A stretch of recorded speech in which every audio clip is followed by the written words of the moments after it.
Hi, I'm Beatrice Go and welcome to Rappler Talk. Today we are joined by Bianca Bustamante who joined F1 Academy earlier this year. So thank you Bianca for joining us, and how's Singapore so far? Oh wow! Well, thank you so much for coming all the way here as well, and for taking the time in. Honestly, yeah, F1 Academy has been really good to me this season. We've had lots of learning experiences, a lot of good, results as well to really symbolize the wins and the progress and growth we've had. But yeah, it's been a roller coaster of a ride. Yeah, and in Singapore you were able to race in the W Series last year. Does it bring any fond memories? It definitely does because a lot has happened, ever since, W Series last year in Singapore, It's been over like, I guess a year ago. And in those, like, in a span of a year, we've progressed so much, achieved a lot of milestones. You got our first win. And not only that, but, I feel myself as a driver, I feel the development I've had being, racing with Prema. It's taught me so much about the car, the fundamentals, the technique of driving itself. And all of those really just helped me leap forward and into, the driver I want to become in the future. And, it's an amazing platform as well to really, help me launch my career forwards. The goal for us is to be in F3 and F2. And because of this, we're getting, the track time we needed to really progress. Yeah, and earlier you had your fan meet. Were you surprised at the turnout? I was. I mean, honestly, we couldn't, we're not big enough to like hold like really big fan events and stuff. We're just like a low budget team and everything. So you just have to do it ourselves. And to actually, have such a successful, meet and greet with, 20 of our selected TDH, members, it was honestly so cool. Like, so many people were interactive, like they're listening in, and yeah, you just meet the fans. Like, honestly, that's something I don't get to often get because of, being in the Philippines, being so far away from home. I never have, Filipino faces surrounding me in the crowds. So to actually be in Singapore and have Filipinos all around the country supporting, and, they came here, it was so nice. It's just a nice feeling. Yeah, and let's go back to your F1 Academy experience. So how different is it from the W Series? F1 Academy is very different, in terms of development. They're prioritizing track time, like I said. And not only that, but to actually, have that link to the top, development, junior driver development teams like Prema or ART or MP. Those are the top teams now in F3 and F2. And to actually, have the chance to be working with them through F1 Academy, it's opened so much growth for us drivers. Like, I learned so much through Prema this year. And I mean, in most that I've learned in the past, decades of my career. And, it's them passing over this expertise to us that's really allowing us and giving us the tool to move forward. Yeah, well done. So what have you learned so far with the Prema team? Because this time you have to adjust to a new team, right? And Yes. new mechanics and like maybe new rules as well. Yeah, being with F1 Academy, it's a whole new championship. So we really had to learn, all the technical details about the series. And not only that, we're driving a different car as well, different people, different structure. So all of this we really had to like learn.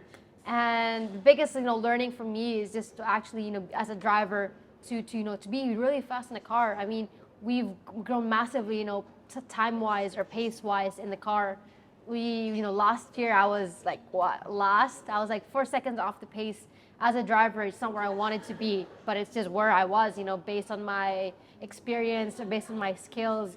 And getting into Prema, I've had, I had a massive progression, a linear progression, and now I'm like one of the top, drivers competing in the front. And in some weekends, we're always, we're kind of setting the reference as well. So I think that's really good to show that progression we've had. Yeah, what about the relationships that you've built within the team? Yeah, relationship is good. Being with Prema, they're very, professional, but as, passionate team. That's one thing I've always loved about Prema is the Italians, they love motorsport. It's their whole culture. The Italian people just love, racing in general. And to actually, grow up in this kind of environment, it's honestly just so passionate. Like, working with Prema, they're determined, they want you to win. They have the winning mentality, and that kind of gives me the winning mentality. I always say that you grow in the environment you're in. And that kind of environment has helped me so much to grow this year. And, you know, being teammates with Marta Garcia and Chloe, I think we've created like quite a good dynamic within the team. Where we work well together, and they're both drivers that are willing to work hard, so that's good. Marta being 25 years older than me, she's very experienced. I'm able to learn a lot from her. Wow. So it's like you found like an ate also Yeah. in the team, right? I have. Yeah. And I guess like you could go into like the specifics of what are the new learnings and takeaways that you got in the F1 Academy. Yeah, I mean, yeah, learning about the car, it's always another thing. And, we got that down. I think I've gotten more confident in the car as well. And that is just, through track time. This year I was very grateful to have the support of the Escalantes. They've really helped my progression so much throughout the season, giving me the support mentally, financially as well. Because of this, I got in, the track time I need to grow as a driver, as well as having the mental support that the family has given me. And yeah, because of this, I was able to progress as a driver and also as a person. And I guess, one of my takeaways is that there's still a big margin to find for me. It's not where I want to be yet. I want to be in Formula One. That's my goal. And everything that I've been doing is to just make it there, to kind of just be one step closer to that Everest of mine. Yeah, and you mentioned a lot about like mental and like financial challenges. So like what makes you say that like those are like the main issues that you still continue to face? Well, I think it's just human, I think it's very human to sometimes feel very drained, or kind of just like you're all constantly living in the same thing over and over again, that just some point you do break down. You really do, even a car breaks down at one point, even though they're machines. And us humans, we have to factor in emotions, feelings, your mentality, your mental state, and all of this factors into your performance of, everyday living, in your sport, in your life, in your relationship with other people. And it's always, difficult to manage all of those stuff. It's hard to work hard. It's hard to work hard when you're not feeling 100%. It's hard to smile when you don't feel like smiling. And as a driver, we have to train every day, even though we're sore, we're tired. And regardless of this, we're doing it because it's our passion. It's my love. It's just, my whole world. I revolved my whole world around motorsport. And because of that, I have to keep on pushing. But yes, those are definitely the mental battles that I myself fight. Being 18 years old, I sometimes feel, FOMO, like fear of missing out from other kids that are living, kind of like the normal life of a teenager, going out, having fun, partying, experiencing life, experiencing high school, making friends, meeting people, and not having to worry about the pressure of the competition, or worrying about, the business side of the economical side of motorsport. And it's always quite tough. And, thinking about it, yeah, you get drained, but at the same time, it gives me motivation to actually, strive harder than I've ever done, because not everyone gets to live this opportunity. So yeah. Yeah. Oh, thank you for sharing, Bianca. Like I really believe that you're one of the very consistent like athletes out there, Aw. So like you've been talking about like your like how you pour it out every day because you're just so grateful, right, for this opportunity. Like yeah, I mean, I think it is the Filipino like mentality of mine, growing up in a family where everything I was given, it was like God's gift. Like, to just even have food on the table, like there are moments in my life where we even struggled to just, have food. We had to like buy food from maybe carinderia, or like, like literally just to get by. And that's why my mom always taught me, to be grateful for everything. Some people, they don't even get to eat, and you get to race, and you're not going to give it your 100%. Then, I think it's up to you to like live up to the amount of blessings that you're given. So yeah. Yeah. Thank you, Bianca. And then I guess like what were like the new challenges you faced in F1 Academy? Because in your last races you received like some penalties, right? Yeah. Yeah. Yeah, it was tough. I think, like I said, it is such a mental game. Like motorsport, or a sport in general, it's such a mental battle. And there's just moments where, yeah, you don't feel 100%, but you still gotta power through. And I did my best in Paul Ricard to power through that weekend. But unfortunately, I am still a rookie. I'm still learning from my mistakes, and we're one step closer to where we were last year. A lot of steps closer, but in the end, there will still be some moments where I don't perform my best, and really it was that weekend. Yeah, nothing to blame but myself. It is something that I'm, still beating myself about. And really, there's nothing what we can do but to learn from it, and that's what I'm doing my best. So yeah. Yeah, and then you have one more race here, right? Like going into Japan. Yeah. So what are no, you? no, to Austin, Texas. Oh, in Texas, yes. Yeah. Sorry. Yeah, you're going for your last race. Like, how excited are you, and what's at stake in your last race? I'm honestly very thrilled to go back to America. I think I have quite an advantage having raced there in the USF Juniors in the Road to Indy ladder. So I've raced at Coda. I've gotten familiar with the track, and really I'm just there to maximize what maximize the car, maximize what I'm capable of, and really just show that I have it in me. I'm working hard throughout the summer break. I've been flat out since. I was testing at Perth 2 days ago. So really, I'm doing the best I can to be, the driver I want to become, and that's much more than where I am now. So I'm on the way there. 1% better every day. But yeah, I mean, I'm putting myself a lot of pressure, I guess. But at the same time, really just telling myself that, as long as you put the work in, as long as you study, you prepare yourself, the results will come eventually. So in the end, I'm just focused on performing the best I can.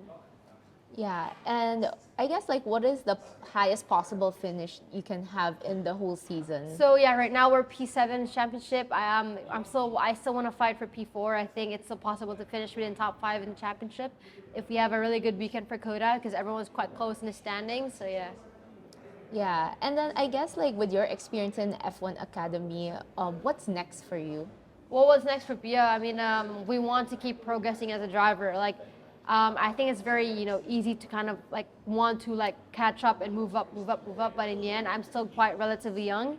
I'm only 18, so next year we want to keep developing, my craft. I think this year we've done a really good step of just, being up there. But next year I want to compete. I want to fight for the championship next year, and that really is my goal. And hopefully that will, lead us to the next step, which is to move up the ladder in F3 and F2. Yeah, so does that mean that you're still with Prema Racing next year? I can't say anything yet. Everything is not yet announced, but yeah, I aim to be with F1 Academy next year, whichever team. So yeah. Okay, so what other possibilities are available like after seeing, and maybe you've met like other drivers who are like you, right? Who are just like trying to seize some opportunities. Like, are there any possibilities in mind? I think the best place to be at right now is at really F1 Academy, as well as doing other championships that are mixed, such as Italian F4, which I did this year, or Spanish F4. Having F1 Academy as my main program is honestly so beneficial. We're going to be support race for F1 every race next year, so that's good for me, and to really get myself out there in the F1 community. Through this, I've gotten so much support and so much endorsement and sponsorships. Meeting a lot of good people along the way as well. So yeah, F1 Academy is the best platform to be in. Yeah, and then I guess like, for a lot of Filipinos and Southeast Asians, I was actually hearing like some of your fans just talk to your manager about like, oh, how do you get there, right? Like, Yeah. what are the small steps, but then there's always something about like dreaming big, but then being realistic, Yeah. right? So what advice would you give for like us, like Filipino Southeast Asians who want to be in racing? I started off as a dreamer. My dad started off as a dreamer, not really thinking that this was even a possibility. We really weren't. I mean, we got into the sport purely because we love it. It starts with passion, but it builds up with hard work. I think that's really what you just need to have in every aspect in your life. Not just in sport, but in your career, in your school, in your relationships, or anything that you want to build. You need to put in the foundation of hard work, because everything comes from there. I started off, I was thinking, maybe you entered me, I think 2 years ago. I was like 17. I had I basically had no season. I was just an aspiring racer. And to in a span of a year or two, that's what we've built. And now, we're here. We're nowhere close to where we want to be, but we've made such a massive step. And that's through all the hard work and knowing the right people and having the right people surrounding you. I think that's very important. I think people tend to grow in the environment they surround themselves in. So if you surround yourself with good people that wants what's best for you, that will uplift you, or that will, do things in your own good, and really that's how you grow. And I was lucky and fortunate enough to have my management, CBR Media, my manager Daryl Young, and everyone behind me, my PR, Jerry, Dika, Radhika, all of them, really are the people behind, where I am now. They were there since day one, as well as having, the support of the Escalante to all of them. And of course, my TDH crew and my supporters, my OGs, and yeah, so really surround yourself with good people and Yeah. work hard. Yeah, and lastly, like, how do you keep yourself dreaming? Oh wow, that's a tough question because I dream every moment. Honestly, like I'm sitting here. I was sitting there earlier during the fan meet, and already, even though it already like feels like such a dream, I was dreaming of bigger things. I was like, oh, next year I want a bigger event with more people, with more Filipinos.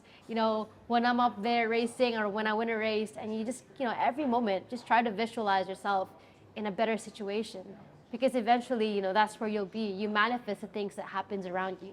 You manifest the wins. You manifest good energy, the good people, good opportunities, and that's the energy that will surround you. If you are pessimistic, if you think that, oh no, I mean, this event sucks, there's not many people, it's too crowded, and if you like think that for even just a moment, then that's what you surround yourself with. And it's similar so much to like motorsport, to racing, that you always got to be optimistic. You always got to move forward, eyes forward, because the minute that you look back, like if you look back to like mistakes, or if you look back to all the bad things, then that's the minute that you start losing. So yeah. Yeah, and you also keep putting in the work. Right? And yes, you gotta put in the work. Yeah. You gotta dream and make the dream happen. Yeah, so what is your message to your Filipino fans? Well, I just want to say maraming salamat po sa lahat ng sumusuporta, and really, I wouldn't be here if it weren't for them. Like, it's one thing to be an athlete, but it's another to actually have your country support you. And that's what I've been feeling the past year. Yeah, to see incredible things happen because of me, to see the billboard and everything. I mean, that's crazy. I wasn't expecting any of that, but it happened. So yeah, maraming salamat. Yeah. Okay, thank you Thank so you much, so Bianca. much. Thank you everyone for tuning into this Rappler Talk. Again, I'm Beatrice Go, and we'll see you next time.